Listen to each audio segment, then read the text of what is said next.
Do I have any regrets on buying an OLED personally? I have a few, and that's just the brightness, man. I'm not getting the same amount of brightness. It's not there all the way for the A80J most of the time, but I will say like in movies and stuff, I don't mind it too much. It's just when it comes to those full screen games, I do notice it. Yep. I do notice it. And then in the dimming thing, like I'm not noticing it like more. I just feel like it's already dim when I'm playing. I don't know. I like it doesn't take me out of the moment, but I do notice it. Like if I wanted to look for it, I could see it. There's I no had doubt a about it. really bad one with it the other night. So being sick, I've been lazy and not wanting to pull the C1 out, so I've been playing on the A80 and playing Destiny, Yeah. and it was Iron Banner, and it's like I was being punished for doing well and not dying for a couple games. I was just on these, extreme killing streaks, Mm-hmm. and a couple times I'm looking at the TV in the middle of that match, and it's like, when did my TV switch to a plasma? It was Yeah. that dark. I know what you mean. So I was playing a golf game. When you're playing this golf game, pretty much all you're seeing is green grass, right? So like you're teeing off, you're seeing almost the same sort of scenery, you're seeing the same sort of sky. Sometimes, of course, layout changes, all that stuff. But golf is actually a really great example because there's a HUD, there's a big green field, and then there's a sky. Like I really wish I would have tried this more on when I had it for testing, because I did notice it then. I did notice it. It got dimmer over time, and that's one where you could definitely notice a difference.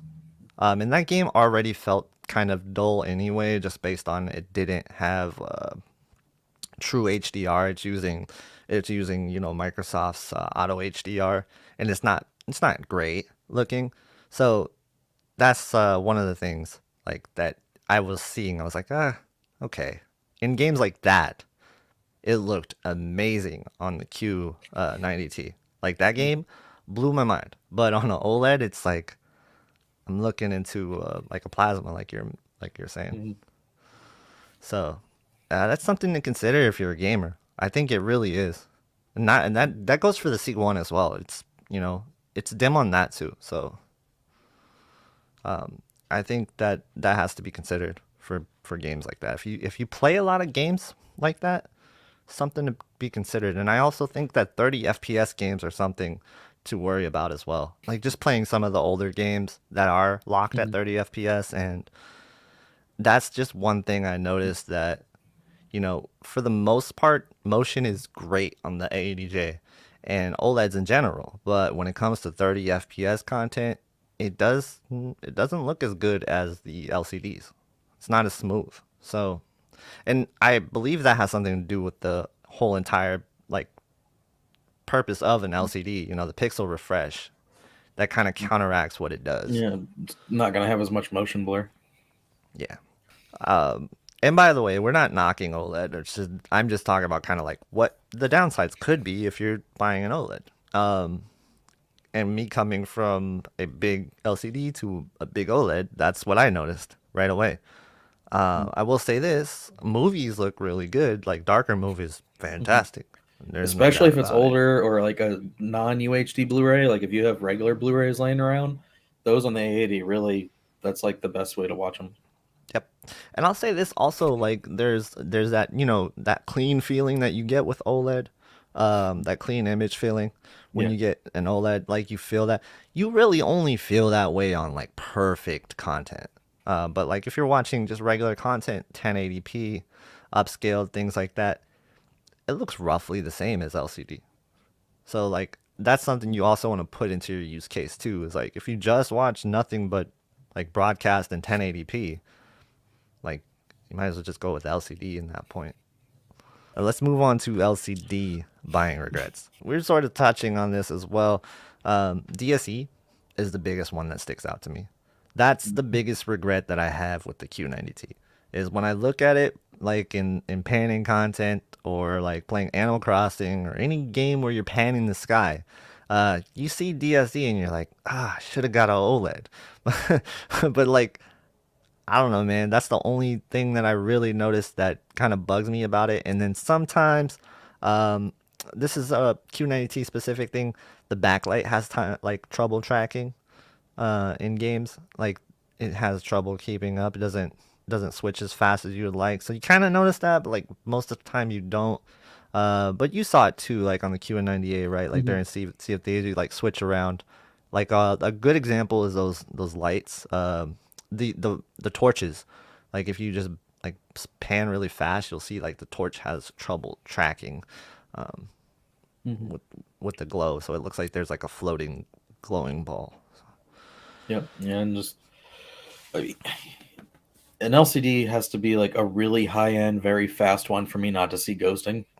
I Yeah. mean, and that's nothing new. Like back in 2014, 15, whatever, I was, trying to buy a TV and I went through like six different LCDs and before I found one that I didn't see like just very noticeable ghosting. Yeah, that's the thing with LCD is it seems to be really prevalent to ghosting as well. Unless the TV manufacturers already kind of looked out for this. Um, Last year, that inverse ghosting at launch with the Q90T really bugged me for about 3 months. Or no, actually, it was about 2 months. It's about 2 months before it was fixed. And we saw that this year with the high sense as well, and there's still no like indication whether it's fixed on all of them. I heard it got fixed on the 65, but not the 55, and that's kind of weird. Why would it get fixed on a 65 but not the 55? Shouldn't they have like the same sort of like firmware? But I don't know. Kind of weird that that would be the case.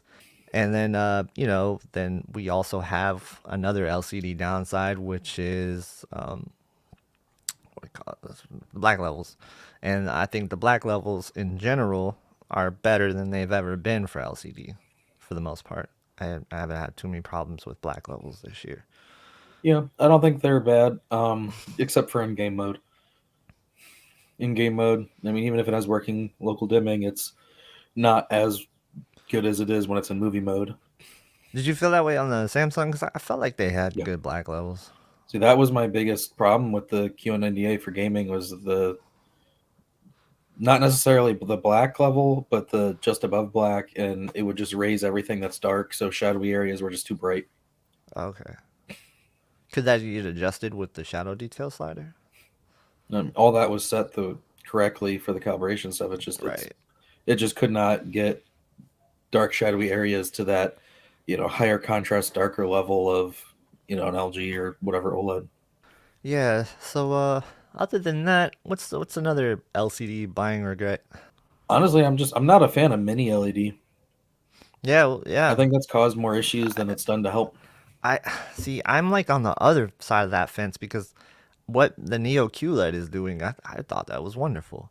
But I can see what you mean, like especially from side angles. Like if you're watching from the side, there's like noticeable blooming Yeah, it's like on mini they've LEDs. combined mini LED with IPS on the QN90 or the QN85A. And IPS, the whole point of using an IPS is to have colors at off angle. And then when you combine it Right. with mini LED, well, now you have severe blooming off angle, so you've lost the whole reason of using IPS in the first place. So I don't think IPS is necessarily bad. It's the combination of IPS with a mini LED that makes it just not have any advantage. See, like that's interesting though because like so far it seems like the best IPS panel like that people have seen has been the mini LEDs. Like in You know, terms of brightness and in terms of color volume and in terms of yeah, if you're um dead straight on, yeah, it's good. But I'm just saying, like the QNED 90, just like sitting a little bit off to the side, like if you're like this, yes, I agree. that's where it turns to crap, and it's like, well, then what's the point of using the IPS? Right. Um, Now I see the that. U9DG and even the Sony BVM 310 mastering monitor, those are IPS, but Uh-huh. they're with the dual cell, and they don't have that problem. Right. So if we start seeing more dual cell IPS, then that can give LCD a good bump. I think IPS can shine with that. Yeah, because that's one thing that I really noticed that IPS, once it had mini LED, when it's head on, like to your point, um, the contrast was better than ever on IPS, and that's something IPS struggles with is contrast. So mini LED kind of helps there, but it does seem like it adds that negative downside that Yeah. IPS didn't have really before. Yeah, it's just if you take that and you compare it to a mini LED, QN90A VA panel that has the extra wide viewing thing that they use on that, then the QN90A has better contrast, better color, better viewing angles, better black levels, but like, so there's just no point to that experiment of IPS with mini LED, in my opinion.